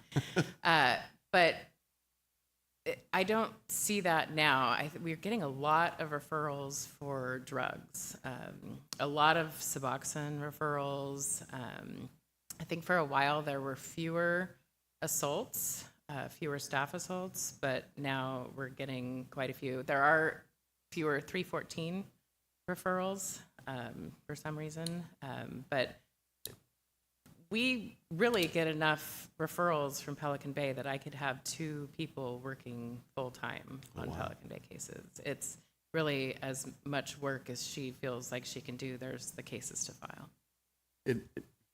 Just dovetailing off of that, I don't have the numbers off of the top of my head.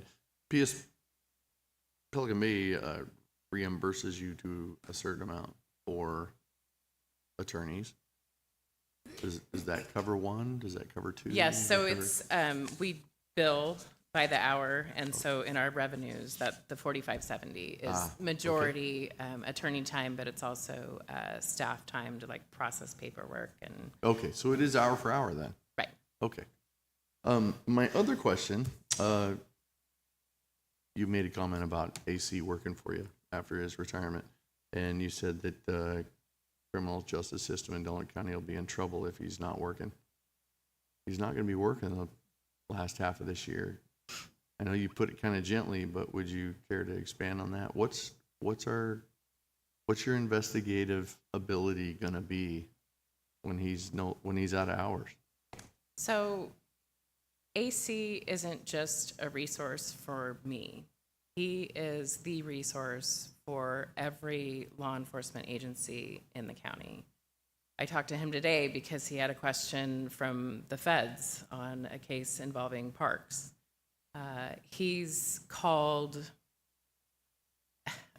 probably conservatively at least once a day by people needing a search warrant template, asking for whether or not, a search they're about to do is something that's okay.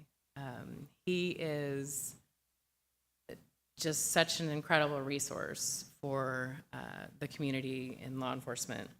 And for my office, trial prep, his, IT knowledge, his ability to put cases together, to wrangle witnesses. If this community doesn't have AC, I don't know who's going to be there to answer all of these questions. We have a problem with staffing law enforcement in general, but the ones that we do have sometimes are very green and looking for, guidance and mentorship. And I'm doing my best to convince AC that he should not be retired. But I think the more days he has off, the more he disagrees with me.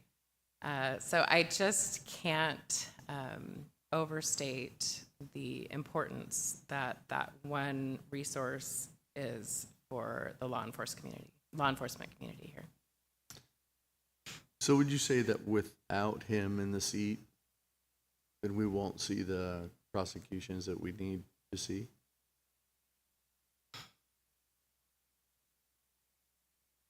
I think it starts with the resource that he provides to outside law enforcement from my office. So starting from, the search at the scene or the processing at a homicide, like he's such an integral part there that will have a trickle-down effect on the prosecutions. In terms of my office, if there's a big case that needs to be put together, we're going to put it together. If AC's there or not, we will pull whatever resources we need to from outside agencies, from inside the office. We'll put double prosecutors on it. Whatever I have to do to make the case on something that's important, to make the case come together, we'll do it. It will make it very, very difficult without him. Yeah, thank you for that. I know I've seen him show up, and I think that local resource is invaluable because I've seen him show up and say, did you ask this question? Did you ask that question? Did you gather this piece of evidence? Did you do it in this way and not that way? And he's pretty valuable individual, and I know we're going to suffer because of losing him. And we're not losing him. I appreciate that he's still working for us. And I'll be willing to bet even after his hours are over, he's still going to answer his phone. I can be pretty persuasive. I'm not going to promise that he will, but I just knowing the man and who he is, he's a pretty remarkable guy. So Right. I'm concerned that we, as you said, the criminal justice system is going to be in trouble when he's not working. It's going to take a hit. And I forgot to mention a couple creative things that I've done with the staffing is for the investigator position that's vacant now. Ms. Williamson has been my full-time investigative assistant. And after seeing her reports and her the asset that she's been to the office, I thought maybe it would be something we could do to sponsor her to go to the academy, because I could trust her to come back and work for me as an investigator. She's now a couple months into the academy at College of the Redwoods. I think I'm the first DA to sponsor somebody to go to the academy, and the budget team and admin have been really helpful to navigate that process. And I know Clint's team has worked hard on that also. And I'm really excited, and the sheriff's office has said that she could do her FTO with them. So I'm hopeful that that will all work out, and she will end up filling that investigator position. And then one additional position on that staffing chart that's not a slotted full-time spot is the other investigative assistant, Ms. Scott. She has been working for me on a part-time temporary basis. She was a sexual assault investigator for the sheriff's office. And so she has come in and way under her pay grade to do these investigations into the sexual assaults, which really has filled kind of a void that the community had. So those are some of the ways that I've tried to, plug the holes. Yeah, and she's also has an extensive base of knowledge. I mean, she was a deputy for quite a while. She worked narcotics. She's also done she's written a lot of warrants. She knows the ins and outs of that process. So yeah, she is a good asset to have available to you. My only comments is our justice system has been messed up for a long period of time. We were supposed to have 3.5 judges dedicated to Delaware County, and we've never had that. We've never got the revenues for it. We never got the resources for it. And because of that, that was supposed to come in when Pelican Bay came in, and it never happened. And so because of that, you just have the inability to because there's not enough time in the courts to do the cases and to prosecute all the cases that need to be prosecuted. And of course now, without even having the resources to cover what's necessary, it's very difficult. And applaud your staff for sticking it out and doing yeoman's work at a time when doing the best you can, really, with what you have. And that's what we find ourselves, unfortunately, into in a lot of county government. We deal with what we have. We try to provide the best possible service, even though we understand it's under not the best of circumstances. And I understand the possibility, the potentials that you have of having to turn away money because you just don't have the staff to dedicate 100% to what a grant requires. And I faced that numerous times when I was sheriff. Is that and we went through a period of time when the transition from AB 109, 4757, when basically the federal government decided that we're no longer going to be sending narcotics enforcement dollars to California. And then the state itself withdrew all of its enforcement dollars and went into programming. And so we saw this huge suck of money loss. At our height, we had 9 people in our investigative unit, separate from the sheriff's office, and we were fully staffed on our deputies. And so where we have been to where we are now is a reflection of not only the forces that have been put on us by government by allocating money and taking it away from law enforcement and prosecution, putting it into programming. And as we face more and more of this going forward, I think it's going to be far more difficult because we don't see the focus of our attention from the state towards improving the justice system, and we find too many more pressures being placed upon, and not only the prosecutorial section, but also on all the auxiliary components that have built up now, supporting what has become this business of really dealing with the rehabilitation reform and programming of the shifting of from incarceration model to a program model, and we see the results as we see our crime rates skyrocket.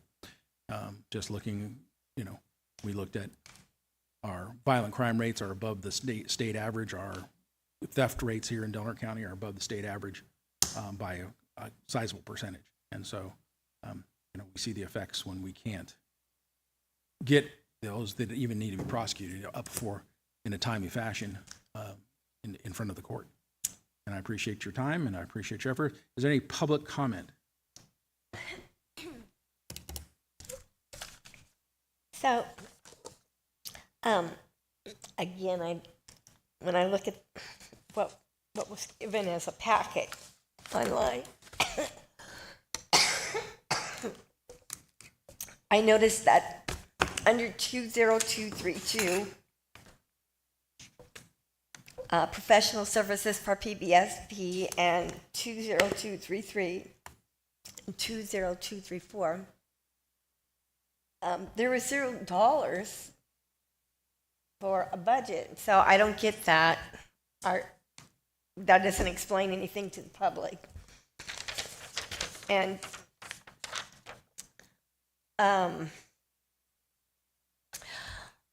one thing to the board members. What do you smile at that, Barney? Listen, I'm a homeowner. I pay my taxes, and I expect services. And the thing is you folks are going to have to pony up. We've got 2 people in this county making over $300,000 a year. And none of it's going to the police department or to Miss Mick's department. I don't get that. And those 2 individuals, as I've well said before, is Mr. Lopez and Ms. Kunkstel. The cops are putting their lives on the line.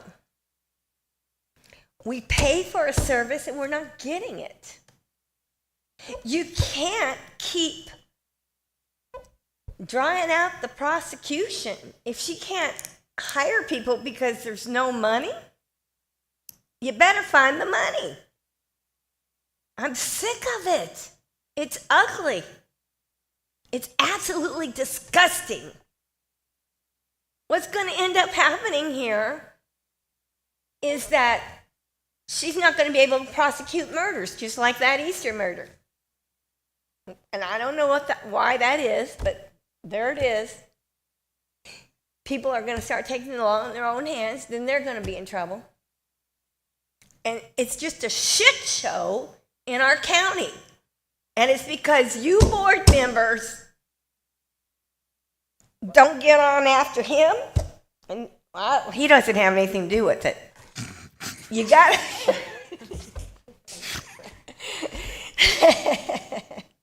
you got to do something. I mean, seriously, this is outrageous. And I got 16 seconds, Dean, so don't. It's okay. I'm done. Thank you. Thank you. Any other public comment? Seeing none, thank you so much for coming. I appreciate your time. Thank you. Appreciate you.